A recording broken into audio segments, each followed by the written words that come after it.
৪৫ বছর পরে গ্রেপ্তারের পরে অবশেষে মুখ খুলেছেন জিয়াউর রহমানের আসামি ঘাতক মুজাফফর। কঠিনভাবে ফেঁসে গেছেন যেসব নেতাকর্মী। বিস্তারিত রয়েছে ভিডিওতে, আপনারা দেখতে থাকুন। একটি হত্যাকাণ্ড যা বদলে দিয়েছিল বাংলাদেশের ইতিহাসের গতিপথ, একটি রাত যা স্তব্ধ করে দিয়েছিল পুরো জাতিকে। আমরা বেঁচে থাকবার মতো বেঁচে থাকতে চাই। ১৯৮১ সালের ৩০ মে চট্টগ্রামে একদল বিপদগামী সেনা কর্মকর্তাদের হাতে তৎকালীন রাষ্ট্রপতি ও সাবেক সেনাপ্রধান মেজর জেনারেল জিয়াউর রহমান নিহত হন।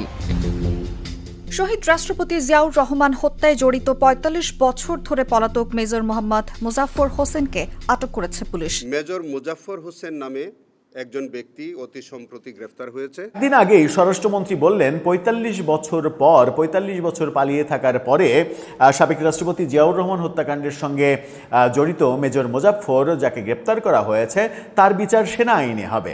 এভাবে জিয়া হত্যার মতো আলোচিত হত্যাকাণ্ড ঘটিয়ে দুজন সেনা কর্মকর্তার পক্ষে ওসব দেশে লুকিয়ে থাকা সম্ভব ছিল কিনা। জিয়াউর রহমান হত্যার পর মুজাফফর পালিয়ে যান, তাকে ধরিয়ে দেওয়ার জন্য পুরস্কার ঘোষণা করা হয়েছিল। তিনি ভারতে আত্মগোপনে ছিলেন। জেনারেল জিয়া হত্যাকাণ্ডের সাথে যেভাবে এই ছকটা যদি আপনি দেখেন, তাহলে এর সাথে ওই দেশের গোয়েন্দা সংস্থা জড়িত, এটা রাগঢাক করার কিছু নেই। দর্শক আসসালামু আলাইকুম। আপনারা সকলেই জানেন দীর্ঘ ৪৫ বছর পরে জিয়াউর রহমানের আসামি ঘাতক মুজাফফর গ্রেপ্তার হয়েছিল। দর্শক, অবশেষে প্রায় ১০ দিন পরে মুজাফফর যেসব চাঞ্চল্যকর তথ্য দিয়েছে, আপনারা শুনলে রীতিমতো অবাক হয়ে যাবেন। দর্শক শ্রোতা, বাংলাদেশের কোন কোন নেতা তার সঙ্গে জড়িত এবং দীর্ঘ ৪৫ বছর আগে চট্টগ্রাম সার্কিট হাউসে বিএনপির কোন কোন নেতাকর্মী জড়িত ছিল, সমস্ত চাঞ্চল্যকর তথ্য তিনি রিমান্ডে প্রকাশ করে ফেলেছেন। দর্শক, আজকের এই ভিডিওটি এতটাই গুরুত্বপূর্ণ এবং এতটাই চাঞ্চল্যকর তথ্যময় হতে চলেছে, আপনারা শুনলে রীতিমতো অবাক হয়ে যাবেন। দর্শক, বেশি কথা বাড়াবো না, সরাসরি ভিডিও ক্লিপে চলে যাই। আপনারা মনোযোগ সহকারে বিস্তারিত ভিডিওগুলো সম্পূর্ণ দেখতে থাকুন। একটি হত্যাকাণ্ড যা বদলে দিয়েছিল বাংলাদেশের ইতিহাসের গতিপথ, একটি রাত যা স্তব্ধ করে দিয়েছিল পুরো জাতিকে। ৪৫ বছর কোথায় ও কার সাহায্যে পলাতক ও আত্মগোপনে ছিলেন সাবেক সেনা কর্মকর্তা মেজর মোজাফফর হোসেন। সাবেক রাষ্ট্রপতি জিয়াউর রহমান হত্যায় জড়িত মোজাফফরের গ্রেপ্তারের পর আবারও সামনে এসেছে ১৯৮১ সালের সেই রক্তাক্ত অধ্যায়। ১৯৮১ সালের ৩০ মে চট্টগ্রাম সার্কিট হাউসে কতিপয় বিপদগামী সেনা কর্মকর্তার হাতে নিহত হন রাষ্ট্রপতি জিয়াউর রহমান। এরপর কোর্ট মার্শালে ১৮ কর্মকর্তার বিচার হয়। এর মধ্যে ১৩ জনের মৃত্যুদণ্ড এবং অন্যদের বিভিন্ন মেয়াদে সাজা দেয়া হয়। তবে অবসরপ্রাপ্ত মেজর মোজাফফর হোসেন ৪৫ বছর ধরে ছিলেন ধরাছোঁয়ার বাইরে। অবশেষে বুধবার রাতে গোয়েন্দা পুলিশ তাকে গ্রেপ্তার করে, আর বৃহস্পতিবার সন্ধ্যায় সেনাবাহিনীর কাছে তাকে হস্তান্তর করা হয়। মোজাফফর হোসেনকে গ্রেপ্তারের পর সামনে এসেছে কয়েকটি প্রশ্ন। জিয়াউর রহমানকে হত্যার আগে পরে অবসরপ্রাপ্ত মেজর মোজাফফরের ভূমিকা কী ছিল? হত্যাকাণ্ডে পর্দার অন্তরালে কারা ছিল? এত বছর মোজাফফর কোথায় ও কার সহায়তায় আত্মগোপনে ছিলেন? জিয়া হত্যাকাণ্ড নিয়ে প্রকাশিত ঐতিহাসিক বর্ণনা এবং বইয়ের তথ্য অনুযায়ী ১৯৮১ সালে ৩০ মে ভোরে চট্টগ্রাম সার্কিট হাউসে যাওয়া সশস্ত্র সেনা কর্মকর্তাদের একজন ছিলেন মোজাফফর হোসেন। জিয়াকে হত্যার মুহূর্তে তার কাছেই ছিলেন তিনি। সাংবাদিক অ্যান্থনি মাসকারেনহাসের লিগাসি অফ ব্লাড বইয়ে জিয়া হত্যাকাণ্ডের বর্ণনা রয়েছে। তিনি লিখেন, হামলাকারীরা সার্কিট হাউসের কক্ষগুলোতে জিয়াউর রহমানকে খুঁজছিলেন। গোলাগুলির শব্দ শুনে জিয়া কক্ষ থেকে বেরিয়ে এলে তার সবচেয়ে কাছে ছিলেন মেজর মোজাফফর ও লেফটেন্যান্ট মুসলিউদ্দিন।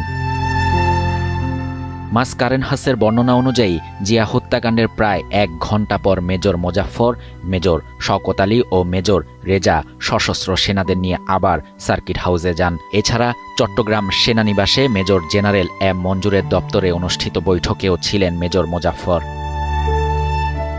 পালিয়ে যাওয়ার সময় সরকার অনুগত সেনাদের সঙ্গে গোলাগুলিতে কয়েকজন নিহত হন। তবে পালাতে সক্ষম হন মেজর মোজাফফর ও মেজর এস.এম. খালেদ। ১৯৯৩ সালে মেজর খালেদ ব্যাংককে মারা যান। এখন জিয়া হত্যাকাণ্ডে জড়িতদের মধ্যে শুধু মোজাফফরই জীবিত। তথ্য বলছে, এই সেনা কর্মকর্তা প্রথম জাতীয় রক্ষী বাহিনীতে কমিশন পেয়েছিলেন এবং ১৯৮১ সালে ২৪ পদাতিক ডিভিশনে কর্মরত ছিলেন। জিয়া হত্যার পর থেকে ১৯৯৬ সাল পর্যন্ত কলকাতায় ভারতীয় গোয়েন্দা সংস্থার আশ্রয়ে আত্মগোপনে থাকার গুঞ্জনও আছে। বিপ্লব সরকার এবং জয় ব্যানার্জি ছদ্মনামে পরিচয় দিতেন মোজাফফর। ১৯৯৬ সালে তার দেশে ফেরার তথ্য রয়েছে। বিশ্লেষকরা বলছেন, জীবিত একমাত্র গুরুত্বপূর্ণ প্রত্যক্ষ সংশ্লিষ্ট ব্যক্তি মোজাফফর থেকে জিয়া হত্যার অজানা তথ্য উদ্ঘাটন করা যেতে পারে। 4 দশক আগে কেন কোন কারণে একজন সফল রাষ্ট্রপতিকে এইভাবে হত্যা করা হলো তার সত্য উদ্ঘাটনে একটি জাতীয় তদন্ত কমিশন গঠনের পরামর্শ বিশেষজ্ঞদের। এমনকি দীর্ঘ সময় মোজাফফরের পলাতক থাকার রহস্য উন্মোচন জরুরি বলেও মনে করেন সংশ্লিষ্টরা। বিএনপি সরকার 5 মাস অতিক্রম করেছে। এই 5 মাসের মধ্যেই কি তারা অনেক বেশি সিদ্ধান্তহীনতায় ভুগছে? তারা কি কিংকর্তব্য বিমূঢ় অবস্থার মধ্যে পড়েছে? তারা কি বুঝতে পারছে না যে এটা করা উচিত নাকি ওটা করা উচিত? যে কারণেই গতকালকে যে বক্তব্য তারা দিচ্ছে, আজকে সেই বক্তব্যের বিপরীত দৃশ্য আমরা দেখছি। এই ঘটনা কেন হচ্ছে এবং সেটা একবার না একাধিকবার বারবার হচ্ছে। একদিন আগেই স্বরাষ্ট্রমন্ত্রী বললেন 45 বছর পালিয়ে থাকার পরে সাবেক রাষ্ট্রপতি জিয়াউর রহমান হত্যাকাণ্ডের সঙ্গে জড়িত মেজর মোজাফফর, যাকে গ্রেপ্তার করা হয়েছে, তার বিচার সেনা আইনে হবে, কোর্ট মার্শালে হবে। অথচ একদিন পরেই আমরা দেখলাম যে আন্তর্জাতিক অপরাধ ট্রাইব্যুনালের প্রসিকিউশন থেকে আবেদন জানানো হলো তাকে তার মামলা আইসিটিতে নেওয়া এবং তাকে হাজিরার নির্দেশ দেওয়া হলো। মানে সেনা আইনেই যদি আপনি বিচার করবেন, স্বরাষ্ট্রমন্ত্রী, মানে ব্যাপারটা হচ্ছে যে স্বরাষ্ট্রমন্ত্রী বড় বাংলাদেশে নাকি আন্তর্জাতিক অপরাধ ট্রাইব্যুনালের প্রসিকিউশন টিম বড়? এই প্রশ্ন আসবে। আবার এই মানে বিচার ব্যবস্থা কিংবা এটা মানে যদিও এটা আইন মন্ত্রণালয়ের অধীনে, মানে স্বরাষ্ট্র মন্ত্রণালয়ের চেয়ে অনেক বড় আইন মন্ত্রণালয়, যে স্বরাষ্ট্র মন্ত্রণালয়ের বক্তব্যের একদিনের মাথাতে তার বক্তব্যের ভিন্ন দৃশ্য তাদেরকে দেখাতে হবে। তার মানে কি বিএনপির সরকারের মধ্যে একটা বড় ধরনের ইনডিসিশন কাজ করছে? এই ইনডিসিশন যদি চলমান থাকে তাহলে কি অদূর ভবিষ্যতে বড় ধরনের ভুল করার সম্ভাবনা আছে? চলুন গণমাধ্যম কি বলছে, কি সিদ্ধান্ত হচ্ছে, এই অভিযুক্ত যিনি গ্রেপ্তার হয়েছেন তাকে নিয়ে কি বলছে আইসিটির সংশ্লিষ্ট ব্যক্তিরা, সেটা একটু বুঝে ওঠার চেষ্টা করি। এই ভিডিওতে থাকবেন পলিটিক্স টিভির নিয়মিত আয়োজনে।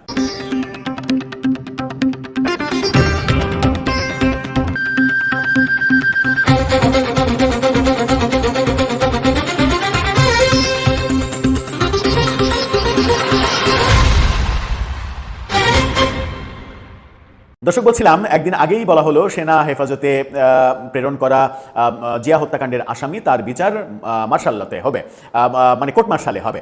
কোর্ট মার্শালে যার বিচার হবে তার আবার মানে সাধারণ আদালতে কি বলতে হবে, মানে হাজিরা দিতে হবে কেন? তার নামে জুলাইয়ের মামলা হবে কেন? সেটা তো একটা বড় বিষয়। ডেইলি স্টারের এই শিরোনামটা দেখে নিন। সেখানে বলা হচ্ছে সেনা হেফাজতে থাকা মোজাফফরকে আইসিটিতে হাজিরের নির্দেশ দেওয়া হয়েছে। কেন? চলুন একটু জানি। প্রয়াত রাষ্ট্রপতি জিয়াউর রহমান হত্যাকাণ্ডে জড়িত মেজর মোজাফফর হোসেনকে আগামী 23 জুলাই আন্তর্জাতিক অপরাধ ট্রাইব্যুনালে হাজির করার নির্দেশ দেওয়া হয়েছে, অর্থাৎ আগামীকালকেই হাজির হতে হবে তাকে। মঙ্গলবার আইসিটির চিফ প্রসিকিউটর আমিনুল ইসলাম এই তথ্য নিশ্চিত করেছেন গণমাধ্যমকে। তিনি জানান, প্রসিকিউশনের আবেদনের পরিপ্রেক্ষিতে আইসিটি 2 সেনা কর্তৃপক্ষকে আগামী 23 জুলাই মোজাফফরকে আদালতে হাজির করার নির্দেশ দিয়েছে। প্রসিকিউশন আবেদন করেছেন। প্রসিকিউশন কার আন্ডারে? আইন মন্ত্রণালয়ের আন্ডারে। আইন মন্ত্রণালয় এবং স্বরাষ্ট্র মন্ত্রণালয় দুইটা ভিন্ন মন্ত্রণালয়। আইন মন্ত্রণালয়ের যিনি মন্ত্রী তিনি অপেক্ষাকৃত জুনিয়র সদস্য বিএনপিতে, এবং সালাউদ্দিন আহমেদ তিনি বিএনপির ডাকসাইটের নেতা এবং আগামী কাউন্সিলে তিনি বিএনপির মহাসচিব হতে চলেছেন। এটা মোটামুটি নিশ্চিত, মোটা দাগে নিশ্চিত বলা যায়। তো স্বরাষ্ট্রমন্ত্রী শুধু স্বরাষ্ট্রমন্ত্রী না, এক অর্থে বিএনপির সেকেন্ড ম্যান, মানে পদগত দিক থেকে এখন না হলেও এক অর্থে বিএনপির সেকেন্ড ম্যান। তো বিএনপির সেকেন্ড ম্যান যিনি, যাকে সব জায়গায় বিএনপির সেকেন্ড ম্যান হিসেবেই আমরা দেখছি, যিনি মহাসচিব হওয়ার পথে, তার বক্তব্য শুধুমাত্র স্বরাষ্ট্রমন্ত্রীর বক্তব্য তা তো নয়, তার বক্তব্য টোটাল দলের বক্তব্য হওয়ার কথা, তার বক্তব্য টোটাল সরকারের বক্তব্য হওয়ার কথা। তিনি একদিন আগেই বললেন যে এই মোজাফফরের বিচার কোর্ট মার্শালে হবে। তো কোর্ট মার্শালে বিচার হওয়ার পাশাপাশি তাহলে আবার আইসিটিতে তাকে হাজির করতে হবে কেন? তার মানে দুইটা বিচার হবে, মানে একটা জিয়া হত্যাকাণ্ডের বিচার হবে আর একটা হচ্ছে জুলাই আন্দোলনের বিচার হবে। জুলাই আন্দোলনে কি কি করেছেন বলে বলা হচ্ছে, চলুন একটু জানি। বলা হচ্ছে যে এর আগে 16 জুলাই তাকে গ্রেপ্তার করা হয়। চিফ প্রসিকিউটর ট্রাইব্যুনালকে জানান, তদন্তকারীরা তথ্য পেয়েছেন যে সেনা সমর্থিত তত্ত্বাবধায়ক সরকারের অন্যতম প্রভাবশালী ব্যক্তিত্ব ও মানবতা বিরোধী অপরাধের মামলার আসামি লেফটেন্যান্ট জেনারেল মাসুদউদ্দিন চৌধুরীর সঙ্গে মোজাফফরের টেলিফোনে যোগাযোগ ছিল। তাকে ট্রাইব্যুনালে হাজিরের নির্দেশ চেয়ে আবেদন করে প্রসিকিউশন। শুনানি শেষে সাংবাদিকদের সঙ্গে আলাপকালে আমিনুল ইসলাম বলেন, বিগত 1/11 রাজনৈতিক পট পরিবর্তনের পর থেকে মাসুদউদ্দিন চৌধুরী বেশ কিছু মানবতা বিরোধী অপরাধে জড়িত ছিলেন এবং ফ্যাসিবাদী সরকারের সঙ্গে ঘনিষ্ঠ সম্পর্ক বজায় রেখেছেন। মাসুদউদ্দিন চৌধুরীর মামলায় মোজাফফরের যোগসাজশ যেন খতিয়ে দেখতে পারি, সেজন্য মোজাফফরকে আদালতে হাজির করার জন্য ট্রাইব্যুনালের কাছে নির্দেশ চেয়েছিলাম, এমনটা তিনি জানিয়েছেন। খুবই ভালো কথা, খুবই ভালো কথা। কিন্তু এটা কি স্বরাষ্ট্রমন্ত্রী জানতেন না, কিংবা জানেন না, কিংবা তাকে জানানো হয়নি যে এই সাধারণ আদালতেও তাকে এই অভিযোগে হাজির করা হবে, কিংবা এটা হবে ব্লা ব্লা ব্লা। মানে একজনকে আপনি কতগুলো মামলায় অভিযুক্ত, যদিও মানে একজনকে কতগুলো মামলায় অভিযুক্ত করবেন সেই ব্যাপারে তো আমাদের কাছে একটা উজ্জ্বল দৃষ্টান্ত আছে। শেখ হাসিনার বিরুদ্ধে সারা দেশে একই অপরাধে প্রায় 650 মামলা হয়েছে। 650 মামলা, এটা তো রীতিমতো হাস্যকর ব্যাপার। এবং তার বিরুদ্ধে অভিযোগগুলো মানে যদি সত্যও হয়, মানে ধরে নিলাম তর্কের খাতিরে, কারণ কোনো একটা পক্ষে বায়াস হয়ে কথা বলতে চায় না, সত্য মিথ্যা ব্যাপারগুলো আপেক্ষিক, যদিও আদালতে একটা প্রমাণিত হয়েছে বলে আদালত বলছেন, সর্বশেষ যেহেতু এখনো প্রমাণিত হয়নি আপিলে, সেহেতু কংক্রিট ডিসিশনে এখনো আসা যাচ্ছে না, একটা কনফিউশন তো রয়েছে। তো ধরা যাক যে তার বিরুদ্ধে আনিত অভিযোগগুলো সত্য, কিন্তু একটা সত্য অভিযোগের যদি আপনি 650 মামলা করেন, তখন কিন্তু ব্যাপারটা হাস্যকর হয়ে যায়। এবং আন্তর্জাতিক অঙ্গন সেটা নিয়ে প্রশ্ন করে যে হচ্ছেটাকে, মানে এটা কি বিচার, নাকি বিচারের নামে সেখানে সিনেমা হচ্ছে, যাত্রাপালা হচ্ছে? এই প্রশ্ন কিন্তু আন্তর্জাতিক মহল করে ফেলবে। সুতরাং সত্যিকার অর্থেই যদি আপনি বিচার করতে চান, তাহলে 1-2টা মামলাই যথেষ্ট, যদি সেই মামলার মেরিট থাকে। এখন আপনি ঢাকায় মানে মূল যে টোটাল যে আন্দোলন দমনকারী হিসেবে প্রধান যে হুকুমের আসামি, তিনি তো শেখ হাসিনা। তো তার বিরুদ্ধে তো ওই কি বলে টেকনাপে একটা কি ঘটনা ঘটেছে, ওখানকার ওই ঘটনায়, স্থানীয় ঘটনায় একটা যে ঘটনা, সেই ঘটনারও হাসিনা নির্দেশ দিয়েছেন ওখানে গিয়ে, ওই মামলায় তো তাকে প্রধান আসামি করার দরকার নাই। ব্যাপারগুলো হাস্যকর হয়ে যায়। সেই হাস্যকর ব্যাপারগুলো একটা সরকারকে দারুণভাবে মানে প্রশ্নবিদ্ধ করে ফেলে।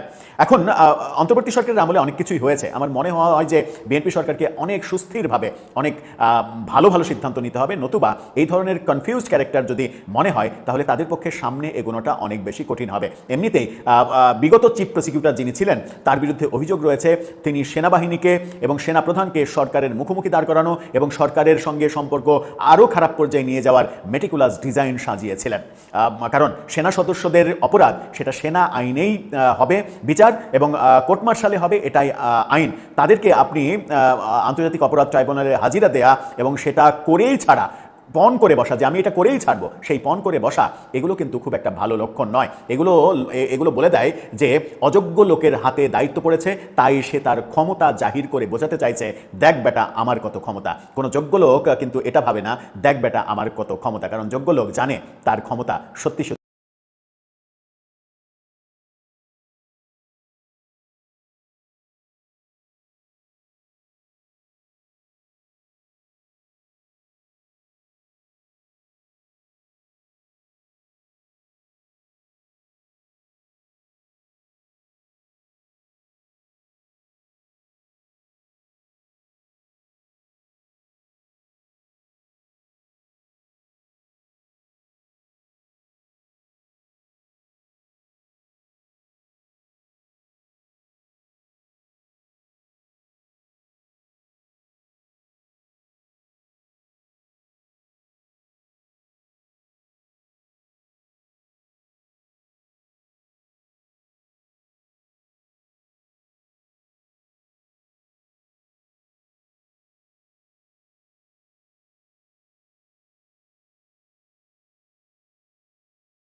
প্রিয় দর্শক, আশা করতেছি বিস্তারিত ভিডিওগুলো আপনারা সম্পূর্ণ মনোযোগ সহকারে শুনেছেন এবং দেখেছেন।